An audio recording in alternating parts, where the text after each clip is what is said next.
Normalization is the process of organizing the data in the database. Normalization की help से हम data redundancy को minimise या फिर ख़त्म कर सकते हैं. तो रिलेशनल डेटाबेस में अगर हमारी टेबल्स में रिडंडेंसी है तो उससे हमें इंसर्शन, डिलीशन और अपडेट एनॉमलीज़ ये अकर हो सकती हैं. तो ये क्या है, प्रॉब्लम्स हैं. इंसर्शन, डिलीशन और अपडेट एनॉमलीज़ जो कब आती हैं, अगर हमारी टेबल में डेटा रिडंडेंसी होती है. तो नॉर्मलाइजेशन का काम होता है कि वो बड़ी टेबल को स्मॉलर टेबल्स में डिवाइड करे और डेटा रिडंडेंसी को मिनिमाइज़ करे.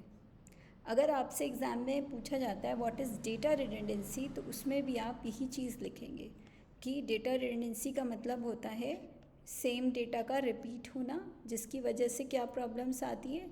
एक तो हमारी मेमोरी वेस्ट होती है, प्लस ये 3 टाइप की एनॉमलीज़ अकर होती है, इंसर्शन, डिलीशन और अपडेट एनॉमलीज़. तो क्या है ये एनॉमलीज़, हम देखते हैं.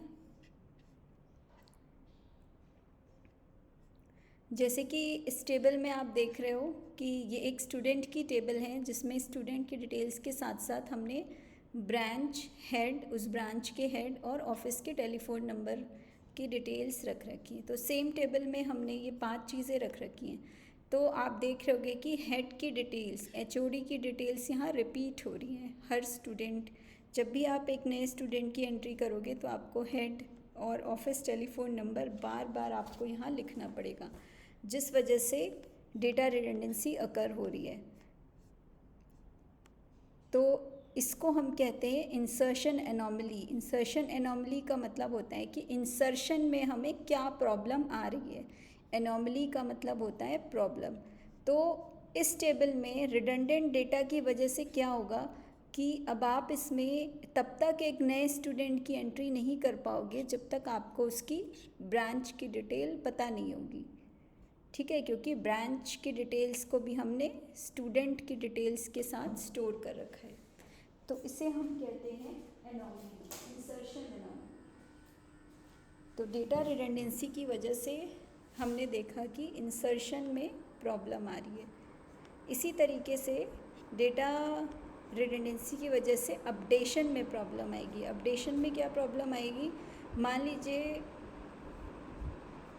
हेड की डिटेल्स चेंज हो गई, ठीक है, और इस टेबल में 100 रिकॉर्ड्स हैं, तो पूरे 100 रिकॉर्ड्स में आपको हेड की डिटेल्स अपडेट करनी पड़ेगी. और अगर गलती से कोई रो आपसे छूट गई तो उस केस में क्या होगा, डेटा इनकन्सिस्टेंसी आ जाएगी. इनकन्सिस्टेंसी मतलब होता है कि एक स्टूडेंट के लिए उसी डिपार्टमेंट का हेड कोई और है और उसी डिपार्टमेंट का दूसरे स्टूडेंट के लिए हेड कोई और है. मान लीजिए एक्स की जगह यहाँ वाई हो और आपने 4 जगह तो वाई कर दिया और एक जगह छूट गया आपसे, तो इस वजह से क्या होगा, इनकन्सिस्टेंट डेटा ऑकर होगा. तो इसको हम कहते हैं अपडेट एनॉमली. डिलीशन एनॉमली का क्या मतलब होता है, मान लीजिए डिलीशन की वजह से जो प्रॉब्लम्स आ रही हैं. अब इस टेबल में अगर हम देखें, मान लीजिए ये स्टूडेंट्स पास आउट हो गए, तो आप टेबल से जैसे ही इन स्टूडेंट्स का रिकॉर्ड डिलीट करोगे तो क्या होगा, इस डिपार्टमेंट की भी डिटेल्स डिलीट हो जाएंगी. ऑफिस का टेलीफोन नंबर, हेड की डिटेल्स, ब्रांच की डिटेल्स, ये सब कुछ डिलीट हो जाएंगी. तो इसको हम कहते हैं डिलीट एनॉमली. तो इसका सोल्यूशन क्या है, हम इस टेबल को 2 पार्ट में ब्रेक कर दें. रोल नंबर और नेम एक टेबल में रखें और ब्रांच की डिटेल्स दूसरी टेबल में रखें. उससे डेटा रिडंडेंसी भी नहीं होगी और हमें ये जो 3 टाइप की एनॉमलीज़ हैं, इंसर्शन, डिलीट और अपडेट, इससे भी हम बच जाएंगे. अब नॉर्मलाइजेशन के 4 नॉर्मल फॉर्म्स होते हैं, फर्स्ट NF, 2 NF, 3 NF और BCNF. एक और होता है 5 NF. तो हम बस 2 नॉर्मल फॉर्म देखते हैं. तो फर्स्ट नॉर्मल फॉर्म क्या होता है, फर्स्ट नॉर्मल फॉर्म ये कहता है कि आपकी टेबल में कोई भी मल्टी वैल्यूड एट्रीब्यूट्स नहीं होने चाहिए. सारे एट्रीब्यूट्स किस तरीके के होने चाहिए, सिंगल वैल्यूड या फिर एटॉमिक. जैसे कि इस टेबल में आप देख रहे हो कि एम्प्लॉय फ़ोन नंबर क्या है, मल्टी वैल्यूड एट्रीब्यूट है। वो एट्रीब्यूट जिसकी एक से ज़्यादा वैल्यूज़ पॉसिबल हैं उसे हम क्या कहते हैं, मल्टी वैल्यूड एट्रीब्यूट्स। तो अभी ये टेबल हमारी नॉर्मल फॉर्म में नहीं है क्योंकि इसके अंदर मल्टी वैल्यूड एट्रीब्यूट है। आपको एक टर्म याद रखना है, मल्टी वैल्यू। तो फर्स्ट नॉर्मल फॉर्म में कोई रिलेशन तभी होगा जब उसके अंदर मल्टी वैल्यूड एट्रीब्यूट्स ना हो। तो अब हम इसको सिंगल वैल्यूड एट्रीब्यूट करने के लिए हम क्या करेंगे, इस एम्प्लॉय आईडी के 2 फ़ोन नंबर हैं तो हम ये दोनों फ़ोन नंबर सेपरेट रोज़ में रखेंगे, ठीक है, ना कि एक ही कॉलम में 2 वैल्यूज़ रख के हम इसको 2 रोज़ में तोड़ देंगे। तो अब ये एट्रीब्यूट क्या हो गया, सिंगल वैल्यूड, ठीक है, एम्प्लॉय फ़ोन नंबर की एक ही वैल्यू है। अब है सेकेंड नॉर्मल फॉर्म। कोई भी रिलेशन अगर सेकेंड नॉर्मल फॉर्म में है तो वो फर्स्ट नॉर्मल फॉर्म में ज़रूर होना चाहिए, तभी वो सेकेंड नॉर्मल फॉर्म में जा सकता है। और सेकेंड नॉर्मल फॉर्म ये कहता है कि अगर कोई रिलेशन सेकेंड नॉर्मल फॉर्म में है तो उसमें पार्शियल डिपेंडेंसी नहीं होनी चाहिए, ठीक है, पार्शियल डिपेंडेंसी नहीं होनी चाहिए। तो पार्शियल डिपेंडेंसी क्या होती है, फर्स्ट नॉर्मल फॉर्म में कब होगा, जब मल्टी वैल्यूड एट्रीब्यूट्स नहीं होने चाहिए, और सेकेंड नॉर्मल फॉर्म में क्या नहीं होना चाहिए, पार्शियल डिपेंडेंसी। पार्शियल डिपेंडेंसी का ये मतलब होता है कि अगर मान लो आपके पास कोई कैंडिडेट की है के और अगर कोई एट्रीब्यूट है ए जो की का पार्ट नहीं है, ठीक है, मैंने बताया था ना कि जो एट्रीब्यूट्स की बनने में हेल्प नहीं करते हैं उसे हम नॉन प्राइम एट्रीब्यूट्स कहते हैं। तो जो एट्रीब्यूट्स की नहीं है वो की पर पूरी तरीके से डिपेंडेंट होने चाहिए, पार्शियली डिपेंडेंट नहीं होने चाहिए।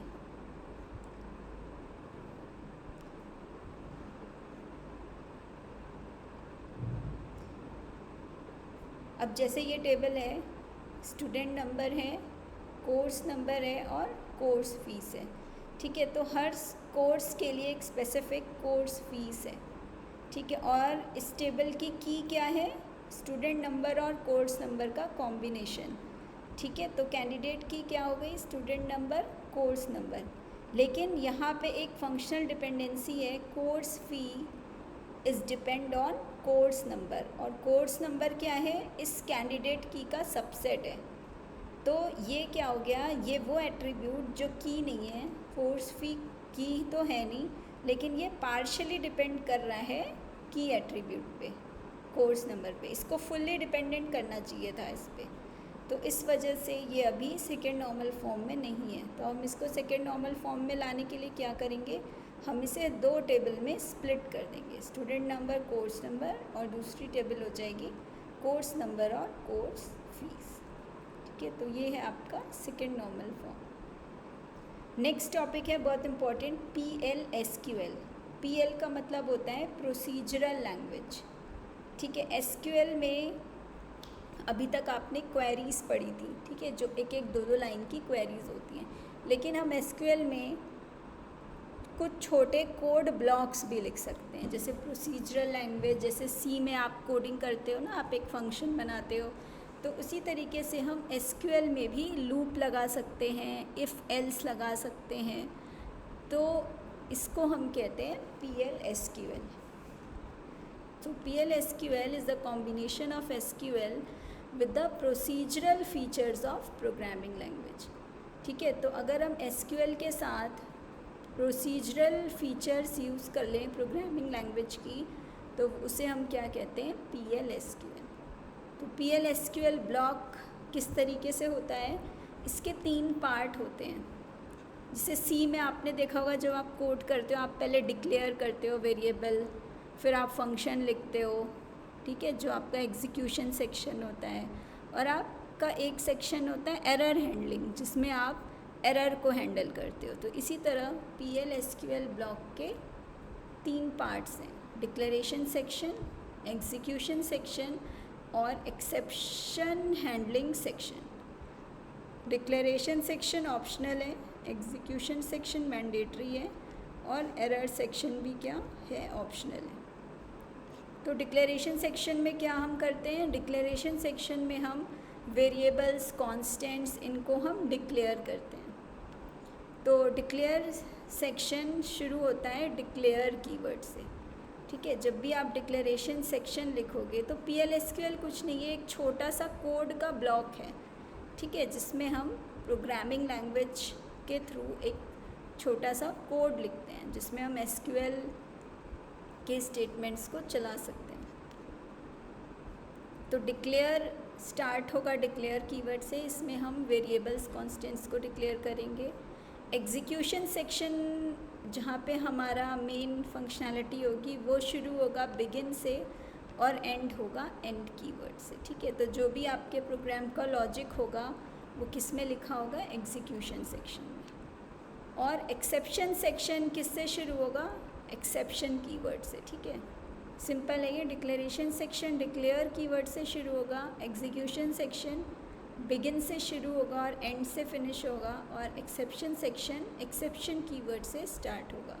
तो जो भी प्रोग्राम में एरर्स वगैरह आएंगी उसको हम कहाँ हैंडल करेंगे, एक्सेप्शन सेक्शन में, ठीक है। इस तरीके से इसका सिंटैक्स होता है। डिक्लेयर लिखते हैं हम सबसे पहले, फिर हम यहाँ पे वेरिएबल्स को डिक्लेयर करते हैं, फिर हम लिखते हैं बिगिन, फिर यहाँ हम अपना कोड लिखते हैं, ये प्रोग्राम का एग्जीक्यूशन सेक्शन है। फिर हम यहाँ लिखते हैं एक्सेप्शन, और इसके अंदर हम क्या करते हैं, एक्सेप्शन हैंडलिंग, और फिर यहाँ हम लिख देते हैं एंड। तो ये पूरा हमारा एग्जीक्यूशन सेक्शन है, बिगिन से शुरू हुआ और एंड पे फिनिश हुआ। फॉर एग्ज़ाम्पल अगर आपको कोई वेरिएबल डिक्लेयर करना है तो आप क्या लिखोगे, सबसे पहले लिखोगे डिक्लेयर, फिर वेरिएबल का नाम और उसका टाइप और ब्रैकेट में साइज़।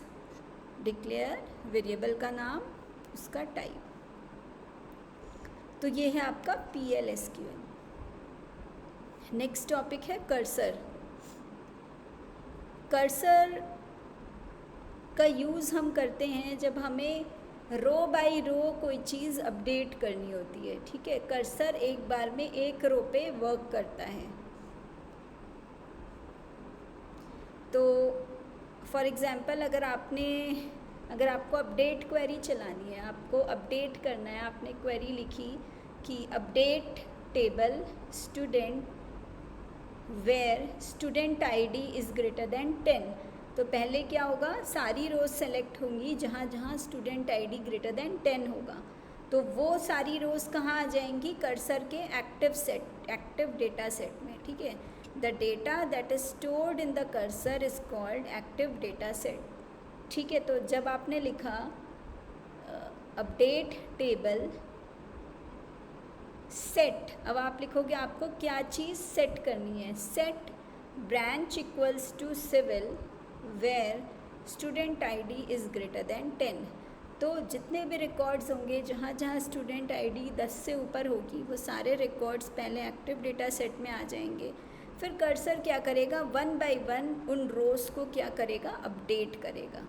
तो कर्सर की एक ख़ास बात होती है कि इसके पास एक से ज़्यादा रो हो सकती हैं एक बार में, लेकिन ये प्रोसेस एक बार में एक ही रो को करता है।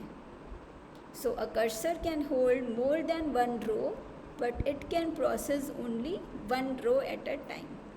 तो जो भी डेटा कर्सर के पास होता है उसको हम कहते हैं एक्टिव डेटा सेट।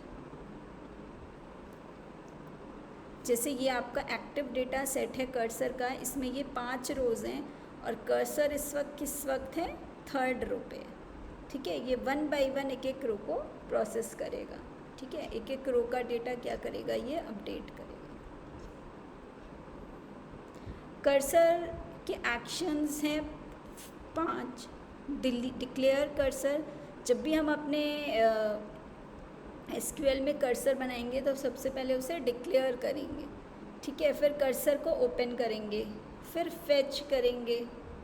फेच में हम क्या करेंगे, रोज़ सारी फेच करेंगे जिनके ऊपर हमें वर्क करना है। फेच करने के बाद जब हमारा वर्क कंप्लीट हो जाएगा तो हम कर्सर को क्लोज़ करेंगे और फिर जो भी मेमोरी कर्सर ने ली है उसको हम क्या करेंगे, डीएलोकेट या फिर रिलीज़ कर देंगे। तो डिक्लेयर, ओपन में हम क्या करेंगे, कर्सर बनाएंगे और SQL स्टेटमेंट लिखेंगे जिससे जो कर्सर को एग्जीक्यूट करना है। फेच में कर्सर के पास रोज़ आ जाएंगी उसके एक्टिव डेटा सेट में, डिक्लेयर ओपन फेच, फिर हम करेंगे क्लोज और फिर हम करेंगे डी एलोकेट। ठीक है, तो सबसे पहले हमने कर्सर बनाया, फिर उसे ओपन किया। ओपन में हम क्वेरी लिखेंगे जैसे select all student where student ID is greater than 1, तो रोज़ सेलेक्ट हो गई। फिर हम अपडेट करेंगे जो भी हमें मैनिपुलेशन करना है डेटा में, फिर हम कर्सर को क्लोज करेंगे और फिर फाइनली उसे डी एलोकेट करेंगे। तो ये होता है आपका कर्सर। नेक्स्ट है ट्रिगर। ट्रिगर का मतलब होता है, ट्रिगर एक प्रोग्राम होता है जो हम पहले से बना के रखते हैं और वो अपने आप चलता है किसी इवेंट के अकर होने पे। ठीक है, हमने एक कोई प्रोसीजर बना के रख लिया और हमने एक ट्रिगर बना दिया उसे कि ये स्टेटमेंट तब चलेगा जब एक पर्टिकुलर इवेंट होगा। तो ट्रिगर कब कब हम लगा सकते हैं कि फॉर एग्ज़ाम्पल जब भी हम कोई चीज़ अपडेट कर रहे हैं, मान लो हम अपने प्रोडक्ट की डिटेल्स या प्राइस को अपडेट कर रहे हैं, तो पुराना प्राइस खो ना जाए प्रोडक्ट का, तो हमने क्या किया, एक ट्रिगर बना रख दिया अपडेट पे कि जब भी यूज़र अपडेट की क्वेरी चलाएगा तो एक ट्रिगर एग्जीक्यूट होगा जो क्या करेगा, ओल्ड प्राइस जो भी है अपडेट होने से पहले उसको उठा के एक प्राइस हिस्ट्री टेबल में उसको रख देगा। ठीक है, इसलिए हम बनाते हैं ट्रिगर्स। ठीक है, कि जिससे यूज़र को बार बार वो काम ना करना पड़े। एक बार हमने ट्रिगर बना के रख दिया, उससे क्या होगा, हम जब भी कोई चीज़ अपडेट करेंगे तो वो ट्रिगर वाला प्रोग्राम चलेगा और वो क्या करेगा, जो भी हमें उसके अंदर वर्क करवाना है वो हम लिख देंगे उसमें।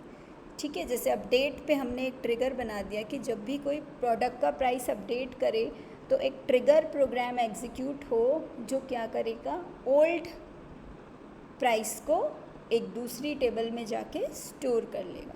तो ट्रिगर कब एग्जीक्यूट कर सकते हैं हम, जब भी कोई डिलीट, अपडेट या इंसर्ट ऑपरेशन परफॉर्म हो तो हम एक ट्रिगर बना के उसे एग्जीक्यूट कर सकते। तो ट्रिगर अपने आप चलता है। तो सबसे पहले ट्रिगर बनाने के लिए हम क्रिएट और रिप्लेस ट्रिगर ये स्टेटमेंट लिखेंगे और उसके बाद हम अपने ट्रिगर का नाम लिखेंगे, कोई भी नाम जो हम देना चाहें। ठीक है, यहाँ हमने अपने ट्रिगर का नाम दिया है प्राइस हिस्ट्री ट्रिगर। तो ट्रिगर बनाने के लिए सबसे पहले हम लिखेंगे क्रिएट और रिप्लेस ट्रिगर। रिप्लेस से क्या होगा, अगर कोई पुराना ट्रिगर इस नाम से बना हुआ होगा तो वो रिप्लेस हो जाएगा, और क्रिएट से क्या होगा, एक नया ट्रिगर क्रिएट होगा। उसके बाद हम लिखेंगे बिफोर और आफ्टर, मतलब अब हम बताएंगे कि ये ट्रिगर कब एग्जीक्यूट होना है। ठीक है, कब एग्जीक्यूट होना है, और हम इसके साथ साथ स्टेटमेंट लिखेंगे कि कौन से स्टेटमेंट पे, कौन से डीएमएल ऑपरेशन पे ये एग्जीक्यूट होगा। फॉर एग्जांपल हमने लिख दिया क्रिएट और replace trigger this before update. ठीक है, तो बिफोर मतलब पहले चलेगा, कब चलेगा ये ट्रिगर, अपडेट के पहले।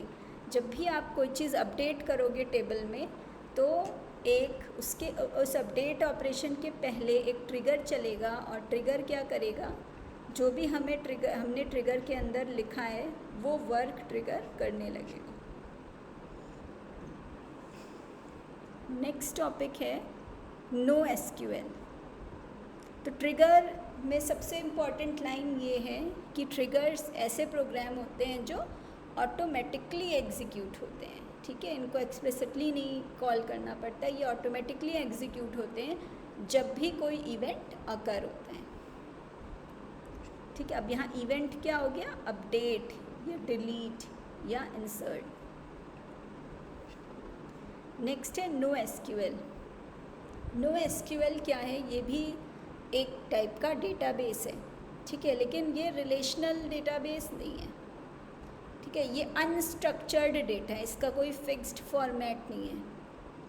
तो नो एसक्यूएल आजकल ये डेटाबेस यूज़ होता है जो सोशल नेटवर्किंग की वेबसाइट्स हैं, फॉर एग्जांपल फेसबुक है जिसके अंदर बहुत सारे यूज़र्स का डेटा है और उनका डेटा अनस्ट्रक्चर्ड फॉर्म में है, फ़ोटोज़ हैं, वीडियोज़ हैं।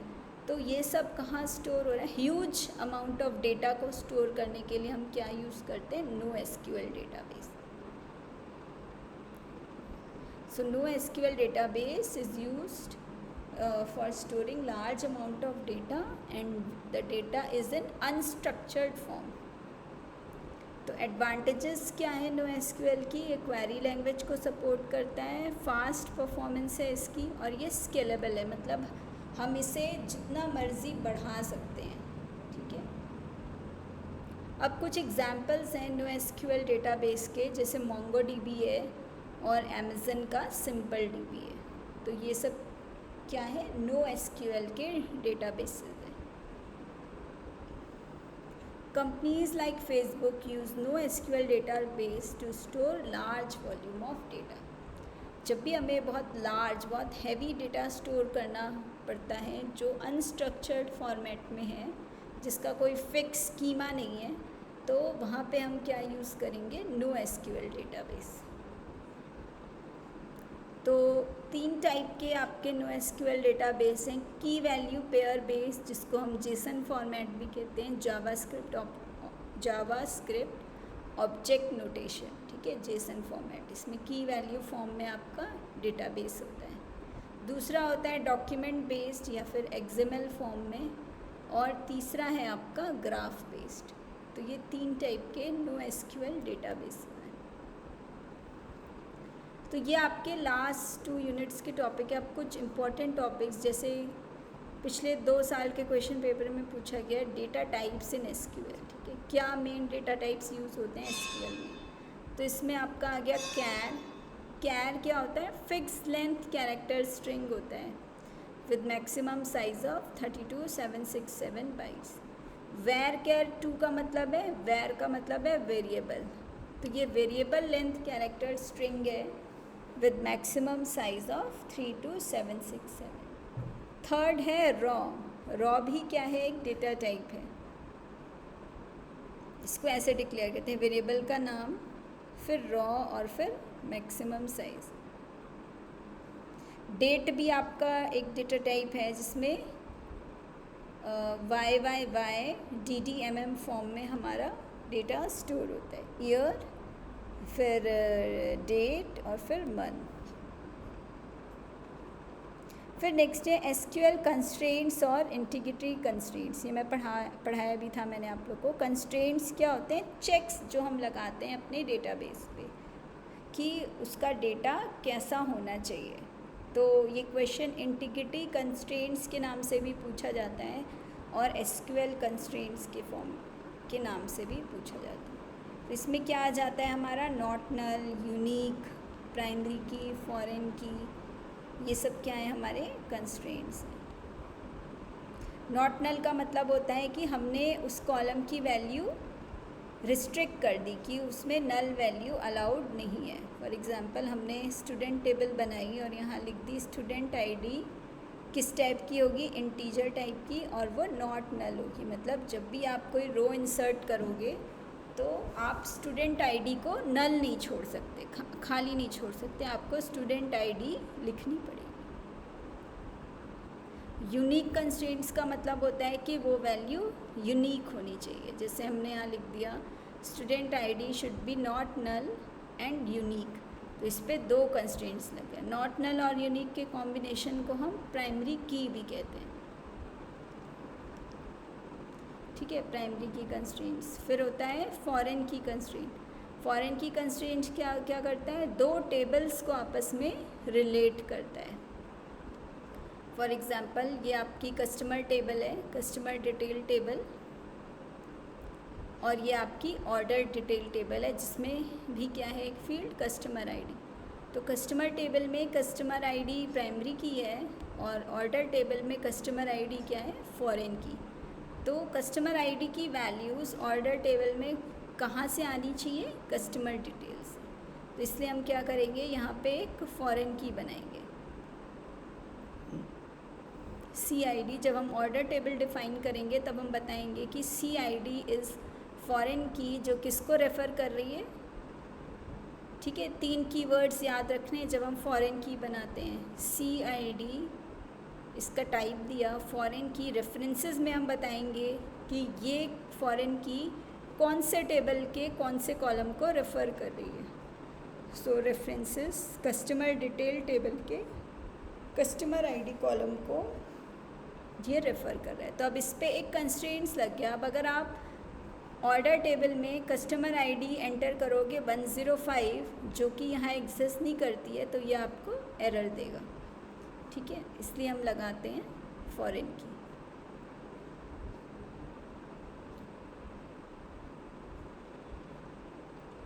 क्योंकि हम यहाँ पे कोई भी ऐसी कस्टमर आईडी गलती से भी नहीं एंटर कर सकते जो एक्चुअल में एग्जिस्ट ना करती हो।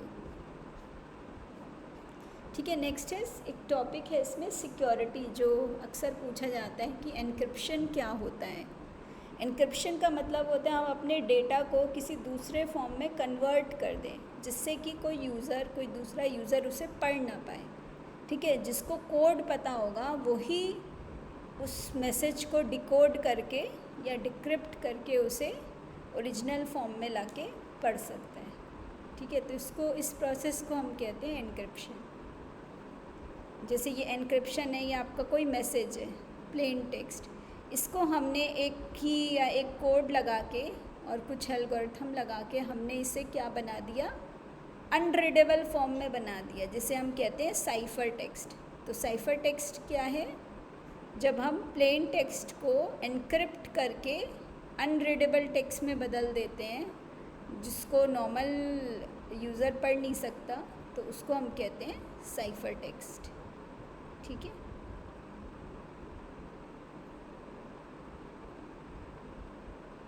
और डिक्रिप्शन मतलब जो मान लो यूज़र ए को कोई मैसेज भेजना है यूज़र बी को, ठीक है, वो नहीं चाहता कि यूज़र सी उसे पढ़ पाए, तो वो क्या करेगा, एक सीक्रेट कोड होगा उसके पास, यूज़र ए के पास, जिससे वो अपने मैसेज को एनक्रिप्ट करके एक साइफर टेक्स्ट बनाएगा।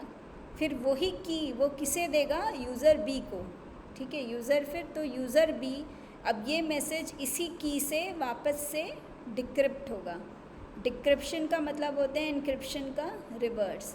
जो आपका एनक्रिप्टेड टेक्स्ट है या साइफर टेक्स्ट है, उसको उस सेम की से एक एल्गोरिथम लगा के जो ऑथेंटिक यूज़र है उस मैसेज का, वो क्या करेगा, वापस से ओरिजिनल टेक्स्ट रिकवर कर लेगा। ठीक है, तो इस प्रोसेस को हम कहते हैं डिक्रिप्शन। तो यूज़र सी जिसके पास ये की नहीं है, वो अगर उसके पास गलती से ये मैसेज पहुंच भी जाए साइफर टेक्स्ट, तो वो इस मैसेज को पढ़ नहीं सकता क्योंकि उसके पास ये की नहीं है। तो encryption transforms the plain text into unreadable format, जिसको हम कहते हैं साइफर टेक्स्ट, जिससे कि अनऑथराइज्ड एक्सेस को रोका जा सके। और डिक्रिप्शन क्या होगा, साइफर टेक्स्ट को सीक्रेट की से वापस से कन्वर्ट करेगा वो प्लेन टेक्स्ट में।